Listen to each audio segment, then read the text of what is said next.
हमारा जो next topic है that is called margin of safety.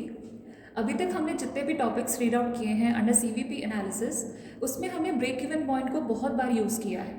Break even point होता क्या है, यूनिट्स में कैसे निकालते हैं, मॉनेटरी वैल्यू कैसे आती है, या फिर अगर आपने सेल्स एट डिजायर्ड प्रॉफिट निकालना हो with the help of break even point, तो हमने वो सारे टॉपिक्स अभी तक कवर किए। अब जो नेक्स्ट टॉपिक हमारा मार्जिन ऑफ सेफ्टी है that is again link to break even point.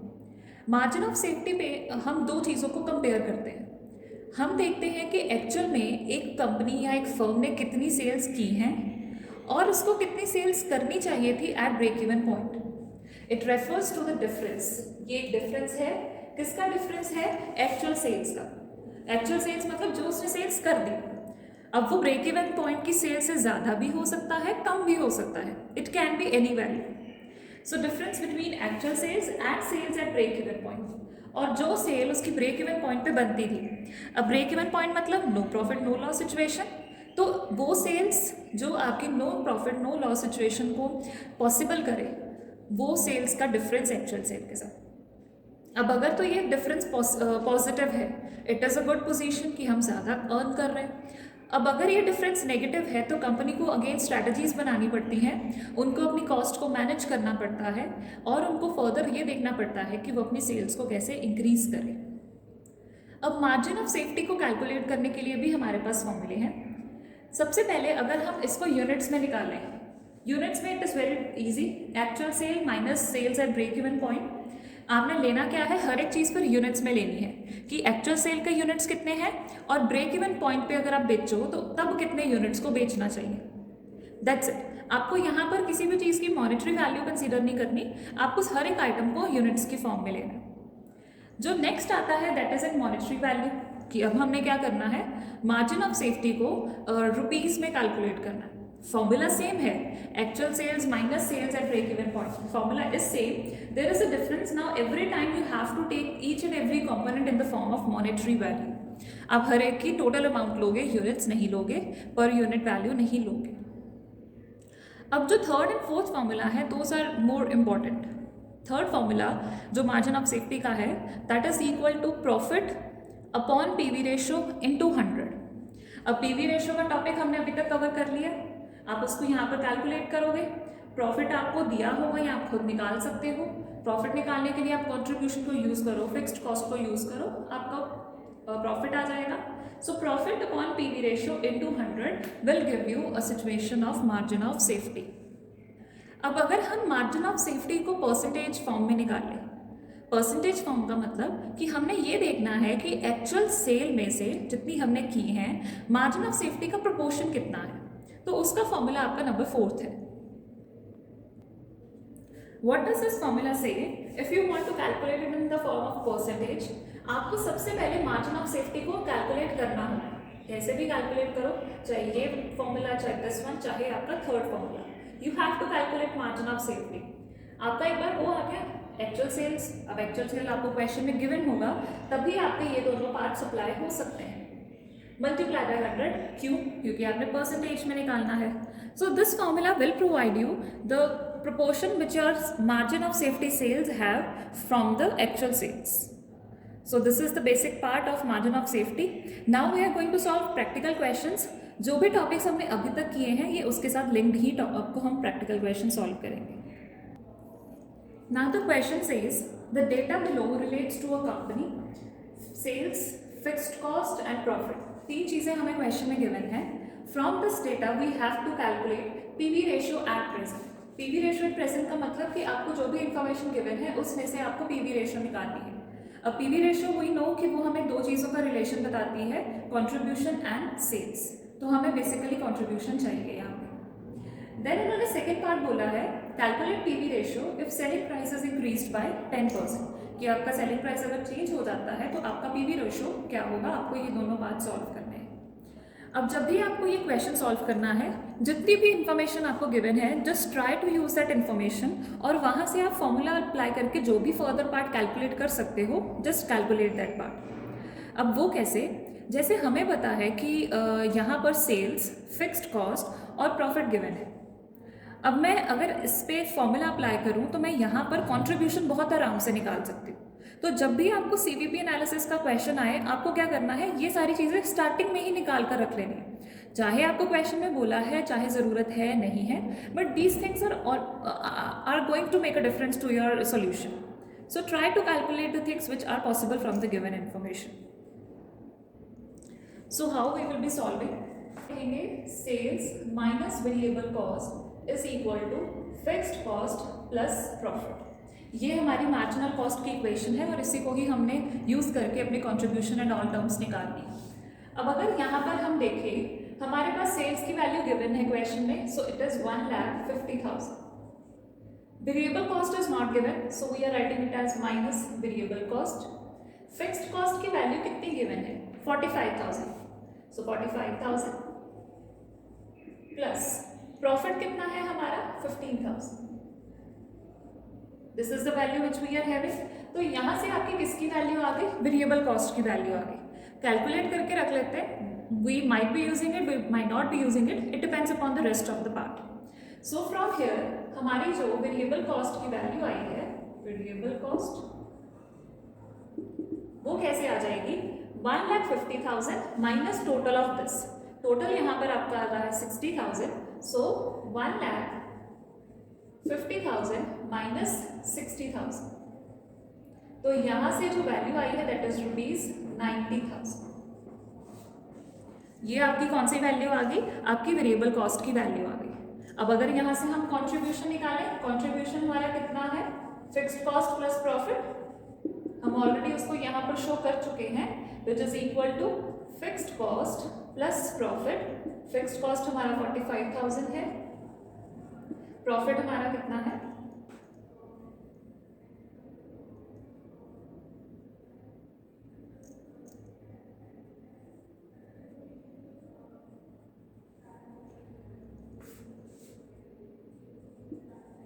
$15,000. So the contribution here is ₹60,000. ये आ गई है हमारी अभी तक की बेसिक इन्फॉर्मेशन जो हमें चाहिए थी. अब हम देखते हैं हमने फर्स्ट पार्ट में निकालना क्या है, क्योंकि अब हमारे पास और कोई इन्फॉर्मेशन नहीं है जो हम इतनी इन्फॉर्मेशन से निकाल सकते हैं. सबसे फर्स्ट हमें चाहिए कि हमने पीवी रेशो निकालनी है गिवन सिचुएशन पे. अब पीवी रेशो का फॉर्मूला क्या होता है? कॉन्ट्रीब्यूशन अपॉन सेल्स इन 200. तो हमारे पास कॉन्ट्रीब्यूशन भी है, सेल्स भी है, गिवन है इन 200. तो फर्स्ट पार्ट हमारा काफ़ी इजीली सॉल्व हो सकता है. I am removing this part just because I am not having space over here to corporate everything. तो अभी तक हमने क्या निकाला है कि हमारा जो कॉन्ट्रीब्यूशन है दैट इज ₹60,000 और जो हमारी वेरिएबल कॉस्ट है दैट इज ₹90,000.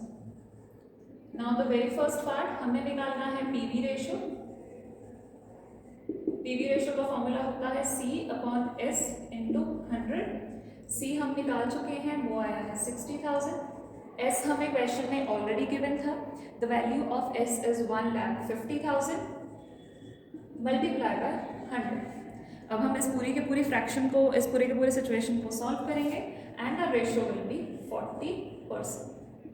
परसेंट में आएगा क्योंकि हम 100 यूज कर रहे हैं और रेशियो निकाल रहे हैं. तो ये हमारा फर्स्ट पार्ट हो गया solve. Now they are saying the second part. PV ratio निकालो अगर आपका सेलिंग प्राइस इंक्रीज कर जाता है 10%. अब अगर आपका सेल्स जो हैं वो 1,50,000 है तो ऑब्वियस है सेल्स अब चेंज हो जाएंगे. अब हमें ये एक बात ध्यान में रखनी होगी कि क्योंकि हमारी सेल्स चेंज हो गई हैं तो उसका इम्पैक्ट हमारे कंट्रीब्यूशन पर भी पड़ेगा, क्योंकि sales minus variable cost is equal to contribution. Sales change हुई, कंट्रीब्यूशन चेंज हो गया. कंट्रीब्यूशन चेंज होगा तो आपका सारे का सारा पार्ट चेंज हो जाएगा. तो अब हमें क्या करना है? सबसे पहले हम निकालते हैं हमारी न्यू सेल्स कितनी आई है, न्यू सेल्स के अकॉर्डिंग हमारी न्यू कंट्रीब्यूशन कितनी आई है, और फिर हम अपना नेक्स्ट पार्ट सॉल्व करेंगे. So here is our second part. Sales increased by 10%. Therefore जो हमारी न्यू सेल्स आ जाएगी वो कितनी होगी? 1,50,000 प्लस 10%।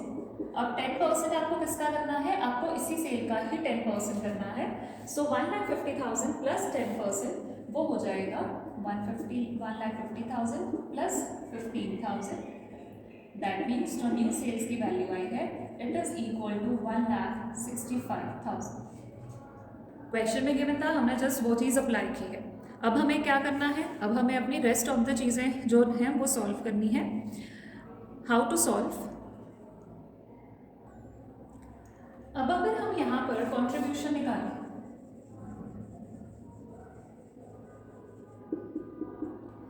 लेट्स से कंट्रीब्यूशन नहीं, हम अगर यहाँ पर अपनी सिचुएशन लगाएं, sales minus variable cost is equal to fixed cost plus profit. ये हमारा नॉर्मली हमने इक्वेशन लगाई थी जिसके थ्रू हमने वेरिएबल कॉस्ट निकाला था और ये हमारा कंट्रीब्यूशन है। अब क्योंकि हमारी सेल्स की वैल्यू चेंज हो गई है, हम ये जो प्रॉफिट हमें गिवन है वो सेम तो अप्लाई हो ही नहीं सकता, क्योंकि अगर सेल्स चेंज हो रही है बट ऑब्वियसली आपका प्रॉफिट भी चेंज होगा। दैट मीन्स जो आपको प्रॉफिट उन्होंने 15,000 दिया है वो ये वाला प्रॉफिट तो है ही नहीं जब आपकी सेल्स चेंज हो गई, मतलब आप उस प्रॉफिट को यहाँ पर यूज नहीं कर सकते। ओके, फिक्स्ड कॉस्ट फिर भी आपका सेम रहेगा क्योंकि फिक्स्ड कॉस्ट का इम्पैक्ट सेल्स की वजह से नहीं होता। तो अगर हम यहाँ पर कंट्रीब्यूशन लें, कंट्रीब्यूशन का एक फॉर्मूला ये होता है, कंट्रीब्यूशन का एक फॉर्मूला ये होता है। अगर हम इस फॉर्मूले को अप्लाई करें, हमारे पास ये टर्म तो है but this term is missing, तो हम कंट्रीब्यूशन का ये वाला फॉर्मूला अप्लाई नहीं कर सकते। हमारे पास अब रह कौन सा गया, सिर्फ ये पार्ट रह गया कि हमने सेल्स माइनस वेरिएबल कॉस्ट को यूज करना है। अब सेल्स अगर हम देखें वो हम निकाल चुके हैं, वेरिएबल कॉस्ट कैसे निकालें। चेक करो, हमने जब क्वेश्चन को स्टार्टिंग में सॉल्व किया था तो सबसे फर्स्ट टर्म जो निकाली थी वो थी आपकी वेरिएबल कॉस्ट। अब उन्होंने तो हमें ये बताया है कि हमने सेलिंग प्राइस को चेंज किया है, हमने यूनिट्स को तो चेंज नहीं किया ना। वेरिएबल कॉस्ट तो तब चेंज होता है जब हम यूनिट्स चेंज करेंगे, यूनिट्स हमारे सेम हैं तो इसका मतलब हमारी वेरिएबल कॉस्ट वही सेम रहेगी इवन इफ आपकी सेल्स चेंज हो गई है। हमने अपने सिर्फ इस कंपोनेंट को चेंज किया है, ये कंपोनेंट चेंज नहीं होगा क्योंकि ये आपका यूनिट बेस्ड है। यूनिट्स तो अभी भी सेम है, क्वेश्चन में कहीं पर भी नहीं मेंशन किया कि यूनिट्स चेंज हो रहे हैं। तो अगर यूनिट्स सेम हैं तो वेरिएबल कॉस्ट आपकी सेम रहेगी। तो हम कंट्रीब्यूशन का ये फॉर्मूला लगाकर कंट्रीब्यूशन की वैल्यू कैलकुलेट करेंगे और फिर हम सेकेंड पार्ट के लिए पीवी रेशियो को सॉल्व करेंगे। So contribution is equal to sales minus variable cost. मैं इसको S1 लिख रही हूँ क्योंकि हम न्यू सेल्स यूज कर रहे हैं। अब सेल्स हमारी क्या है, 1,65,000 है।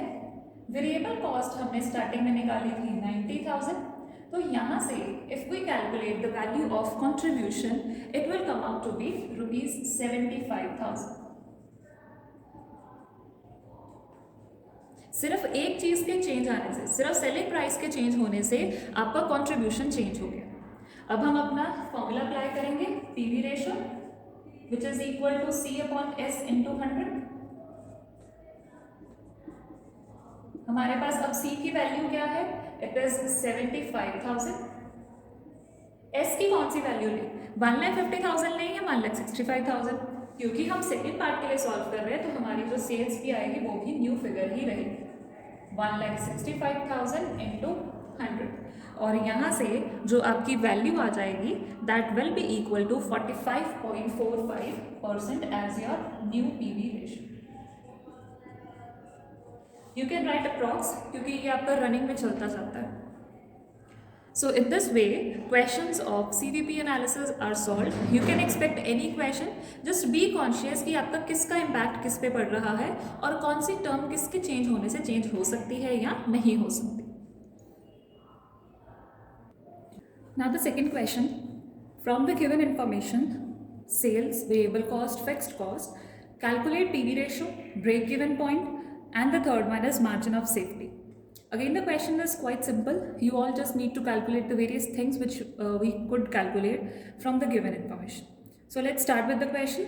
If you want to do this question at your own, just pause this video over here, solve your part, and then match your answer with me. अब from the getting an idea from this part हमें इतना पता है कि हमें इस question में contribution निकालना ही पड़ेगा. So let's try to calculate it first, then we will solve for the various parts which are given to us in the question. अब सबसे पहले अगर हम देखें कंट्रीब्यूशन का formula, so contribution is equal to sales minus variable cost. Here I am using various short forms. You just need to mention the full names of once and then you can use the short forms. Means आपको एक बार पहले सारा कुछ in detail लिखना पड़ेगा and then afterwards you can use the short forms. अब यहाँ पर क्यों मैंने यहाँ पर सेकेंड फॉर्मूला क्यों नहीं लिया, fixed cost plus profit, because मुझे क्वेश्चन में प्रॉफिट गिवन नहीं है तो मैं उस फॉर्मूले को अप्लाई नहीं कर सकती. अब सेल्स हमें गिवन है 2,50,000, सो 2,50,000 माइनस वेरिएबल कॉस्ट हमें गिवन है 1 lakh, so 1 lakh is our variable cost. That's it. यहाँ से हमारी जो कंट्रीब्यूशन है वो आ जाएगी 1,50,000. अब और इससे हम ज़्यादा इन्फॉर्मेशन कैलकुलेट नहीं कर पाएंगे, जो भी हमें डिटेल्स गिवन है. अब हम निकालते हैं हमारे वेरियस पार्ट्स जो हमें उन्होंने बोला है. सो सबसे फर्स्ट जो है that is about PV ratio. PV ratio निकालना है हमने. उसका फॉर्मूला क्या रहता है, C/S इंटू 100. कॉन्ट्रीब्यूशन हम ऑलरेडी निकाल चुके हैं, सेल्स भी है, multiply by 100. So contribution is 1,50,000 multiply by sales 2,50,000 into 100. So here after solving you can get a percentage of percentage of 60. 2,50,000 minus 1. So here 60% is the answer of your PV ratio. Quite simple question. Now the second उन्होंने हमें बोला है कि हमने break even point निकालना है. So यहाँ पर हम निकालेंगे ब्रेक इवन पॉइंट. अब ब्रेक इवन पॉइंट का हमने जब टॉपिक किया था तो हमने ये देखा था कि ब्रेक इवन पार्ट को हम यूनिट्स एंड रुपीज़ दो पार्ट्स में निकाल सकते हैं. अगर हम क्वेश्चन की इन्फॉर्मेशन में देखें तो हमें यूनिट्स की इन्फॉर्मेशन कहीं पर भी नहीं दी है. That means now we are suppose to calculate the monetary value of break even point. और जो ये ब्रेक इवन पॉइंट होगा ये हमें क्या बताएगा कि कितनी सेल्स हमें ब्रेक इवन पॉइंट पे हम कर रहे हैं या कितनी सेल्स पे हमारी no profit no loss situation होगी. अब अगर हम ब्रेक इवन पॉइंट का फॉर्मूला मॉनेटरी वैल्यू में देखें, it used to be the fixed cost upon PV ratio.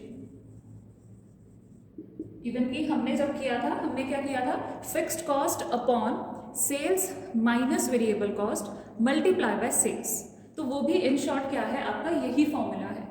हम you just go back to the previous lectures और you can refer to your notes for this. आप कोई भी formula लगाओ आपका आंसर एग्जैक्टली सेम ही आएगा. सो फिक्स्ड कॉस्ट हमें दी है वो है 50,000 और जो पीवी रेशियो हमें बताई है वो बताई गई है 60. हमने जो कैलकुलेट की है वो है 60. अब अगर यहाँ पर हम चेक करें परसेंटेज को यूज़ कैसे करेंगे, क्योंकि जो 60 है वो परसेंटेज के साथ है तो इसका जो परसेंटेज है वो मल्टीप्लाई हो जाएगा 100 के साथ. So from here we can get the value of break even point in rupees और वो वैल्यू आपकी आ जाएगी 83,333.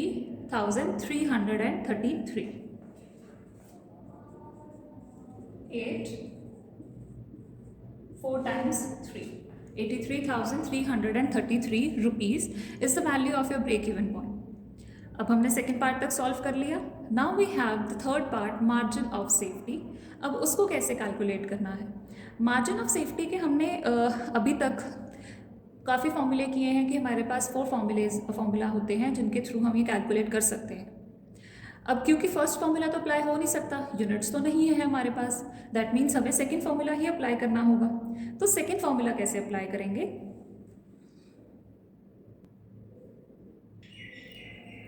So if I calculate the third part here as margin of safety, उसको कैसे निकालें. फॉर्मूला होता है actual sales minus sales at break even point. ये फॉर्मूला होता है. हम दोनों को यूनिटरी मेथड में ही लेंगे, यूनिटरी फॉर्म में ही लेंगे, मीन्स मॉनेटरी फॉर्म. अब एक्चुअल सेल्स हमारी कितनी है 2,50,000 क्वेश्चन में गिवन है. अब ब्रेक इवन पॉइंट पे सेल्स कितनी है, हम अभी प्रीवियस पार्ट में ब्रेक इवन पॉइंट का आंसर निकाल चुके हैं. तो आपकी जो एक्चुअल सेल्स है 2,50,000 की, ब्रेक इवन पॉइंट आपका कितना है 83,333 रुपीज़ और यहाँ से आपकी वैल्यू आ जाएगी मार्जिन ऑफ सेफ्टी की, and that value is equal to 1,66,667 rupees. Units में होता तो हम इसको यूनिट्स में लिखते। अब ये तो हमने लगाया है मार्जिन ऑफ सेफ्टी का एक फॉर्मूला। अब मार्जिन ऑफ सेफ्टी का एक थर्ड फॉर्मूला भी था जिसमें हमने किया था प्रॉफिट अपॉन पीवी रेशो। अगर आप वो फॉर्मूला भी लगाओगे तब भी आपका आंसर सेम ही आएगा, क्योंकि पीवी रेशो हम अपने फर्स्ट पार्ट में ऑलरेडी निकाल चुके हैं। प्रॉफिट कैसे निकालोगे? प्रॉफिट का फॉर्मूला लगा सकते हो। फॉर्मूला क्या लगेगा? Contribution is equal to fixed cost plus profit. Contribution हम बिल्कुल स्टार्टिंग में कैलकुलेट कर चुके हैं। यू माइट हैव नोटिस्ड कि हमने कंट्रीब्यूशन बिल्कुल स्टार्टिंग में लिखा हुआ है, तो कंट्रीब्यूशन को निकाला हुआ है, फिक्स्ड कॉस्ट है, प्रॉफिट को निकाल लो। सो प्रॉफिट अपॉन पीवी रेशो करके भी अगर आप मार्जिन ऑफ सेफ्टी निकालते हो तब भी आपका आंसर यही आएगा। It is a verified fact, you can solve it at that point also. आपका कोई भी आंसर गलत नहीं करेगा, it is correct. So this is the case of solving the questions, try it. Thank you.